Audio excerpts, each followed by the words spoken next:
Again নতুন demanding এটা video' লৈ আহিছোঁ আৰু এই ভিডিঅ'টো মই জানো বহুত বিগিনাৰে এই ভিডিঅ'টোৰ কাৰণে ইণ্টাৰেষ্টেড হৈ আছিলে যে এনেকুৱা এটা ভিডিঅ' লাগে য'ত আমি মোবাইলৰ সহায়ত ইণ্টাৰনেট ট্ৰেডিং কৰিব পাৰোঁ। তো চাওক আজিৰ এই ভিডিঅ'টো কিন্তু মই কাৰোবাক মটিভেট কৰাৰ কাৰণে বনোৱা নাই, তাৰ লগতে কাৰোবাক মই ইনফ্লুৱেঞ্চ কৰাৰ কাৰণে বনোৱা নাই। কাৰণ ট্ৰেডিং এটা এনেকুৱা বিজনেছ হয় য'ত আপোনাক লেপটপ লাগিব, কিন্তু আপোনাৰ যদি ইনিচিয়েল লেভেলত লেপটপ কিনিবলৈ আপোনাৰ হাতত কেপিটেল নাই আৰু আপুনি ভাবিছে মই ট্ৰেডিংটো শিকোঁ বা এটা দুটা সৰু সৰু ট্ৰেড কৰোঁ, ডেফিনেটলি আপুনি মোবাইলৰ পৰা কৰিব পাৰে। কিন্তু যেতিয়া আপুনি ট্ৰেডিংটো বুজি পাব লাহে আপুনি ডেফিনেটলি এটা লেপটপ বাই কৰি ল'ব, কাৰণ ট্ৰেডিং এটা পাৱাৰ আছে, ট্ৰেডিঙত এইখিনি বস্তু আপোনাক লাগিব। তো প্ৰথমতে আমি আজি চাওক ইণ্টাৰনেট ট্ৰেডিং কৰাৰ কাৰণে ইনিচিয়েল লেভেলত মই কেনেকৈ আৰম্ভ কৰিছিলোঁ। মই এজ এ ফোনৰ পৰা আৰম্ভ কৰিছিলোঁ। তো ইয়াতে মই জিৰ'দাৰ প্লেটফৰ্ম খুলি ৰাখিছোঁ।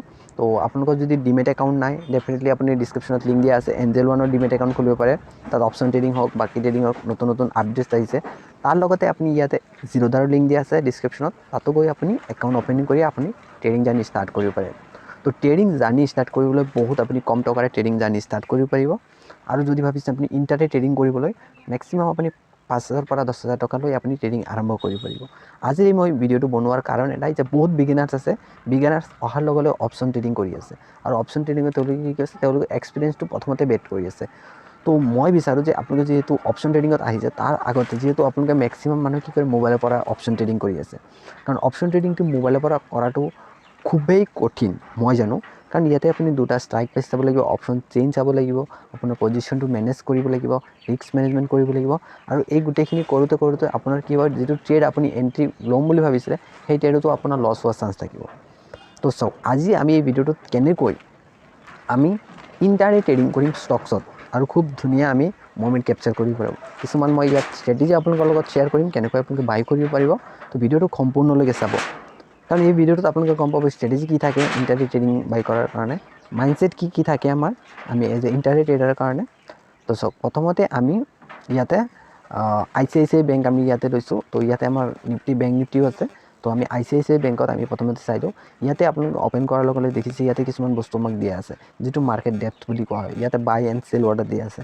তো ইয়াতে কিমান কোৱাণ্টিটি বাই হৈ আছে, চেল হৈ আছে, গোটেইখিনি আমি ইয়াৰ পৰা ট্ৰেক কৰি অৰ্ডাৰ আমি কৰিব পাৰোঁ, ট্ৰেড কৰিব পাৰোঁ। কিন্তু আজি আমি টেকনিকেলছৰ সহায়ত আমি ট্ৰেড কৰিম ইয়াতে।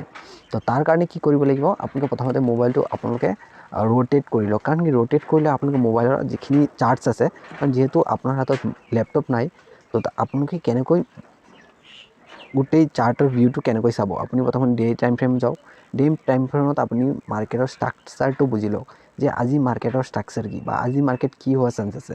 তো যদি আপুনি দেখিছে মাৰ্কেট ইয়াৰ পৰা ওপৰলৈ যাব, ডেফিনেটলি আপুনি ইয়াতে বাই কৰিব পাৰে। আৰু যদি আপুনি দেখিছে ইয়াত চেলিং পেটাৰ্ণ আছে আৰু মাৰ্কেটো চেলিং আছে, তো আপুনি কি কৰে চেল কৰিব লাগিব। তো আমি দেখিছোঁ ইয়াতে পেটাৰ্ণ যিটো আছে খুব ধুনীয়া পেটাৰ্ণ হৈছে বাইং চাইড। তো আমি ডে টাইম ফ্ৰেমত আমি কনফাৰ্ম কৰিলোঁ, আৰু 1 আৱাৰ টাইম ফ্ৰেম আমি ইউজ কৰিম। 1 আৱাৰ টাইম ফ্ৰেমত আমি চাম যে আমাক এণ্ট্ৰি কোন ঠাইত এণ্ট্ৰি ল'লে আমি বেছি মুভমেণ্ট পোৱাৰ চান্স থাকে। কাৰণ ইণ্টাৰনেট ট্ৰেডিং আপুনি ল'ব লাগিব আৰু আপুনি টাৰ্গেট লৈ আপুনি বুক কৰি ওলাই আহিব লাগিব। এনেকুৱা নহয় আপুনি লৈছে আৰু তাত আপুনি বহি আছে, তেনেকুৱা হ'লে আপুনি ইণ্টাৰনেট ট্ৰেডিঙত ট্ৰেড কৰিব নোৱাৰিব। আৰু ইণ্টাৰনেট ট্ৰেডিঙৰ কাৰণে মাইণ্ডছেট লাগিব আপুনি অলপ সময় দিব লাগিব চাৰ্ট চাবলৈ, কেনেকৈ চাৰ্ট মুভ কৰি আছে। তো ইয়াতে যদি আপুনি প্ৰিভিয়াছ ডে যদি আপুনি এনালাইচিছ কৰে, চাওক মাৰ্কেটে কেনেকৈ মুভমেণ্ট কৰিছে, এই গোটেইখিনি বস্তু আপুনি অলপ এনালাইচিছ কৰিব লাগিব। কেণ্ডেলছখিনি আপুনি অলপ বুজিব লাগিব। তাৰ কাৰণে ইউটিউবত মোৰ কিছুমান ভিডিঅ'জ দিয়া আছে, কেণ্ডেলছ কেনেকৈ আমি চাব লাগে, কোনটো কেণ্ডেল কি হয়, কোনটো ডজি কেণ্ডেল, কোনটো মাৰুফুজি কেণ্ডেল। তো এইখিনি আপুনি চাব লাগিব। তো প্ৰথমতে আমি 5 মিনিটত চাম, কাৰণ ইণ্টাৰনেট ট্ৰেডিং আমি 5 মিনিট টাইম ফ্ৰেমত আমি কৰিলে কি হয় আমাৰ ট্ৰেডিংটো খুব ভাল হয়। তো আমি কি কৰিম, আমাৰ ষ্ট্ৰেটেজি কি থাকিব, আমাৰ ষ্ট্ৰেটেজি এটা থাকিব চিম্পল ষ্ট্ৰেটেজি। আমাৰ ষ্ট্ৰেটেজি হ'ল আমাক ডে হাই ব্ৰেক কৰিব, দেন আমি বাই কৰিম। আদাৰৱাইজ আমি প্ৰিভিয়াছ ডে হাই ব্ৰেক কৰিম আমি বাই কৰিম, প্ৰিভিয়াছ ডে ল' ব্ৰেক কৰিব আমি কি কৰিম বাই কৰিম। এইখিনি বস্তু আমি ক্লিয়াৰ কাট হ'লোঁ। তো ঠিক আছে, তো ষ্ট্ৰেটেজিটো আপোনালোকে একেবাৰে চিম্পল বুজি লওক। যদি আজিৰ দিনৰ হাই মাৰ্কেটে ব্ৰেক কৰি আছে, তো আমি কি কৰিম বাই চাইড ট্ৰেড কৰিম। আৰু যদি আজিৰ দিনৰ হাই যিটো ল' থাকিব, ল' যদি ব্ৰেক ডাউন কৰি আছে আমি কি কৰিম চেল কৰিম। আৰু প্ৰিভিয়াছ দিনৰ আমি ডে হাই আৰু ডে ল' আমি মাৰ্ক কৰি ল'ম। ঠিক আছে, তো এইখিনি হ'ল প্ৰিভিয়াছ ডে। চাওক 13 তাৰিখৰ মাৰ্কেট আপুনি দেখিছে। তো ইয়াতে গৈ আপুনি ধুনীয়াকৈ হৰিজণ্টেল লাইন আপুনি লৈ লওক, যিহেতু আপোনাৰ হাতত ছেটআপ নাই। আৰু মই এইটো কিয় দেখাইছোঁ, যাতে আপোনালোকে বিগিনাৰ হৈও আপুনি কিন্তু সৰুকৈ কিন্তু ইণ্টাৰনেট ট্ৰেডিং কৰি শিকিব পাৰিব যে মাৰ্কেটত কেনেকৈ মুভমেণ্ট কৰে আৰু কেনেকৈ মাৰ্কেটৰ একচুৱেল ৱৰ্ক কৰে। ঠিক আছে, তো ইয়াতে 13 তাৰিখৰ মাৰ্কেট আমি ডে হাই আৰু ডে ল' মাৰ্ক কৰি ল'লোঁ। চ' মাৰ্কেট এতিয়া অ'পেন হৈছে ডে হাই আৰু ডে ল'ৰ ভিতৰত, 14 তাৰিখৰ আজিৰ মাৰ্কেট। আৰু এতিয়া মাৰ্কেট লাইভ চলি আছে। চ' লাইভ মই আপোনালোকক দেখাইছোঁ। তো ভিডিওটো লম্বা হ'ব, কিন্তু ভিডিওটো সম্পূৰ্ণ চাব যদি আপুনি বিচাৰি আছে এটা ভাল ছেটআপ উইথ ইণ্টাৰনেট ট্ৰেডিঙত। তো ইয়াতে কি হৈছে, প্ৰথম কেণ্ডেল চাওক মাৰ্কেটত কি আহিছে, চেলিং আহিছে, আৰু প্ৰথম কেণ্ডেলটো চেলিং হোৱাৰ পিছত মাৰ্কেটে ইয়াত অকণমান সময় কনচলিডেশ্যন কৰিছে। আৰু আমাৰ ষ্ট্ৰেটেজি কি হ'ব, যেতিয়ালৈকে ডে হাই ব্ৰেক আউট নকৰে তেতিয়ালৈকে আমি বাই এণ্ট্ৰি নকৰোঁ, ঠিক আছে। তো ইয়াতে আপোনালোকৰ ট্ৰেডিং ভিউ ছফ্টৱেৰ আছে, directly trading view software click কৰি ছফ্টৱেৰো অ'পেন হ'ব, কিন্তু আমি ডাইৰেক্টলি মেইন চাৰ্টে ইউজ কৰি আছোঁ। তো এতিয়া প্ৰথমতে আমি কি কৰিম, যিটো আমাৰ প্ৰথম 5 মিনিট কেণ্ডেলৰ ডে হাই আমি ব্ৰেক কৰিলোঁ আৰু ডে ল' আমি মাৰ্ক কৰি ল'ম, ঠিক আছে। তো ডে হাই আমি মাৰ্ক কৰিলোঁ, আপুনি দেখিছে এইটো হ'ল আমাৰ প্ৰথম আজিৰ 14 তাৰিখৰ 14 মাৰ্চৰ প্ৰথম কেণ্ডেল, ঠিক আছে। তো মাৰ্কেটে চব ইয়াৰ পৰা ৰেলি কৰিছে, মুভমেণ্ট কৰিছে। তো ইয়াতে আমাৰ কি হৈছে, ইয়াতে আমাক এণ্ট্ৰি দিছে, হয়নে। চব ইয়াতে আমাৰ ডে হাই ব্ৰেকআউট কৰি ক্লজিং কৰিছে এই কেণ্ডেলত, ঠিক আছে। 10:15 আপোনালোকে দেখিব পাৰিছে, 10:15 কি কৰিছে মাৰ্কেট ডে হাই ব্ৰেক কৰিছে। তো আমাৰ এণ্ট্ৰি হ'ব ইয়াত। তো এণ্ট্ৰি কৰিবলৈ একেবাৰে সহজ, আপোনালোকে জানে যে কেনেকৈ আমি এণ্ট্ৰি কৰিব লাগে। তো আমি ইয়াতে অলৰেডি এণ্ট্ৰি পালোঁ, তো আমি চিম্পল একেবাৰে বাই কৰিম। আৰু যদি আপুনি ভাবিছে মাৰ্কেট অৰ্ডাৰত যদি ট্ৰেড কৰিম, ইণ্টাৰডে আছে আৰু আপোনাৰ লং টাৰ্ম আছে, এই বস্তুখিনি আপুনি চাব।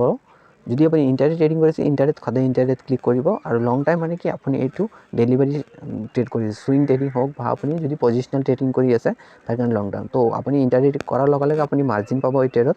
চাওক আপুনি যদি এটা ডেলিভাৰী ট্ৰেড কৰে, আপোনাৰ কি পাব 1089, যিটো প্ৰাইচ আছে ইমানখিনি প্ৰাইচ দিব লাগিব। আৰু যদি ইণ্টাৰনেট কি কৰে, ইণ্টাৰনেট যদি আপুনি ট্ৰেড কৰে 217 টকাত আপুনি সেই ট্ৰেডিং কৰিব পাৰিব, ঠিক আছে।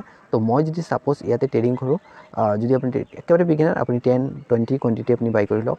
ছাপ'জ 20 কোৱাণ্টিটি বাই কৰিছে, কিন্তু 20 কোৱাণ্টিটিত কি হ'ব, আপুনি মুভমেণ্ট 1 পইণ্ট যদি মুভমেণ্ট কৰে 20 ৰুপিজ। তো ইয়াতে কি হ'ব, আপোনাৰ প্ৰফিটটো অলপ কম দেখিব। তো আপুনি যদি কেপিটেল মোটামুটি যদি আছে, আপুনি কি কৰিব পাৰে, যদি 10,000 টকাৰ প্লাছ কেপিটেল আছে, দেন আপুনি 50 কোৱাণ্টিটি, আৰু যদি আপুনি ভাবিছে 30 কোৱাণ্টিটি, ডেফিনেটলি আপোনাৰ ৰিস্ক মেনেজমেণ্ট কৰি লওক। যে আপুনি ভাবিব যে ইয়াৰ পৰা যদি লছ হয়, ইমান টকা মোৰ লছ হোৱা 30 টকা লছ হ'ব। 10 পইণ্ট যদি আপুনি ষ্টপ লছ ৰাখে, আপোনাৰ কিবা 300 টকা লছ হ'ব।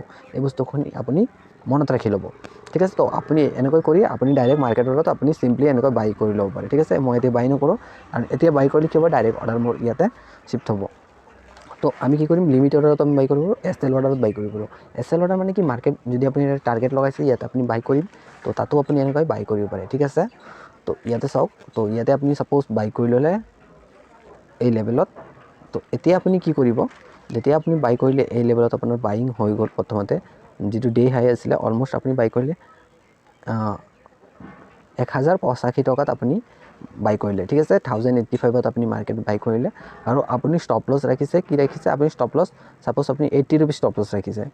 আপুনি 85ত বাই কৰিছে, 80 ৰুপিজ ষ্টপ লছ ৰাখিছে, মানে 5 পইণ্টৰ ষ্টপ লছ। আৰু আপোনাৰ কোৱান্টিটি ছাপ'জ আপুনি 50 ল'ব পাৰে, 100 ল'ব পাৰে, এইটো আপোনাৰ ডিপেণ্ড ওপৰত কথা, আপোনাৰ কেপিটেল চাইজিং কিমান আছে, বা আপুনি 10 কোৱান্টিটি লৈও ট্ৰেড কৰিব পাৰে। তো আপোনাৰ ইয়াতে 5 পইণ্টৰ ৰিস্ক আছে, তো আপুনি ট্ৰেডটো বাই কৰিছে। চক এতিয়া কি হৈছে, ট্ৰেডটো বাই কৰাৰ পিছত ট্ৰেডটো মুভমেণ্ট কৰিছে, ট্ৰেডটো মুভমেণ্ট কৰি ট্ৰেডটো অলম'ষ্ট আমাৰ কি হৈছে 1087লৈকে গৈছে। কিন্তু আপোনাৰ ৰিস্ক টু ৰিৱাৰ্ড যদি আপুনি চাই, আপুনি 5 টকা ৰিস্ক লৈছে, আৰু ইয়াত আপুনি 2 টকা পাই আছে, কিন্তু আপুনি কি কৰিলে, ট্ৰেডটোত হোল্ড কৰিলে। আৰু কিয় হোল্ড কৰিলে, আপুনি দেখিছে যে প্ৰিভিয়াছ ডে যিটো হাই আছে, হাই হ'ল আমাৰ 89। তো 89.9 অলম'ষ্ট আপুনি 1:1, মানে আপুনি 5 টকা ৰিস্ক লৈ 5 টকা আপুনি প্ৰফিটত আপুনি পাব যদি ইয়াত আপুনি বিক্ৰী কৰে। তো আপুনি কি কৰিলে, ট্ৰেডটো আপুনি তালৈকে হোল্ড কৰিলে, ঠিক আছে। তো আপুনি যেতিয়া তালৈকে হোল্ড কৰিছে, আৰু চাওক মেক্সিমাম মানুহে কিন্তু এই ট্ৰেডটো লৈছে, আৰু তাৰ পৰা চাওক চেলিঙো আহিছে, হয়নে। তো ইয়াতে আপুনি ট্ৰেডটো কি কৰিলে, এক্সিট কৰিলে, 5 টকা আপুনি প্ৰফিটত, 5 পইণ্ট প্ৰফিটত আপুনি এক্সিট কৰিলে। তো আপুনি 1:1 ট্ৰেড পালে। আৰু ইয়াতে কি হৈছে চাওক, যদি আপুনি ট্ৰেডটো যদি আপুনি ষ্টপ লছ ট্ৰেডিং কৰিলে হয়, ষ্টপ লছ ট্ৰেডিং যদি কৰিলে হয়, আপুনি এই ট্ৰেডটো চাওক কিমান ধুনীয়া টাৰ্গেটলৈকে গৈছে, 1096, হয়নে। তো এনেকৈও আপুনি ট্ৰেডিং কৰিব পাৰে। তো চাওক এতিয়া আকৌ চেলিং আহিছে ওপৰৰ পৰা। ইণ্টাৰডেত এই বস্তুখিনি মনত ৰাখিব, যে ইণ্টাৰডে পাৰ্মানেণ্ট নহয়, যে মাৰ্কেট গৈয়ে থাকিম, মোৰ বহিব নালাগে। আপুনি আপোনাৰ টাৰ্গেট আহিছে, আপুনি বুক কৰক। আপুনি 5 পইণ্ট লৈ ওলাই আহিছে ধুনীয়াকৈ, আপোনাৰ ৰিস্ক টু ৰিৱাৰ্ড আপুনি পাইছে 1:1। এতিয়া আপুনি 1:2 পাব খুব ধুনীয়াকৈ, 1:3 পাব। তো ইয়াৰ কাৰণে আপুনি এটা চাৰ্ট, জাষ্ট আপুনি ICICI বেংক আপুনি ট্ৰেড কৰি আছে, ICICI বেংকৰ আপুনি কেণ্ডেলছখিনি বুজিলে, যে কেনেকৈ কেণ্ডেলখিনি মুভ কৰি আছে, কেণ্ডেলছত স্পীড কিমান আছে, উইক আছেনে, শ্বেডো আছেনে কেণ্ডেলত।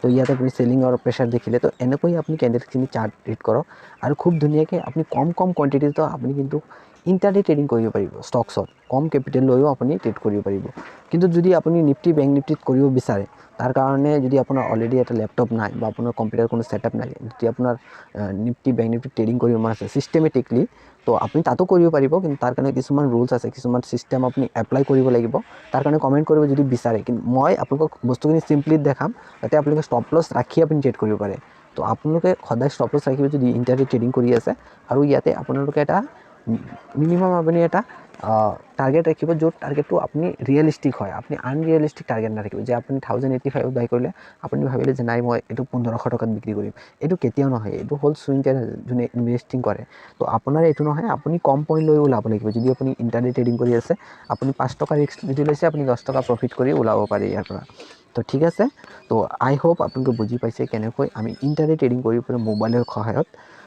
তো আৰু এনেকুৱা ধৰণৰ যদি ভিডিঅ'জ বিচাৰে বিগিনাৰ্ছ ৰিলেটেড কাৰণ বহুত বিগিনাৰ ডিমাণ্ড দিছে বিগিনাৰ ভিডিঅ'খিনি তো মই বিগিনাৰ জাষ্ট হেল্পৰ কাৰণে এই ভিডিঅ'টো ক্ৰিয়েট কৰি দিছোঁ তো আজিৰ এই ভিডিঅ'ত ইমানখিনি ধন্যবাদ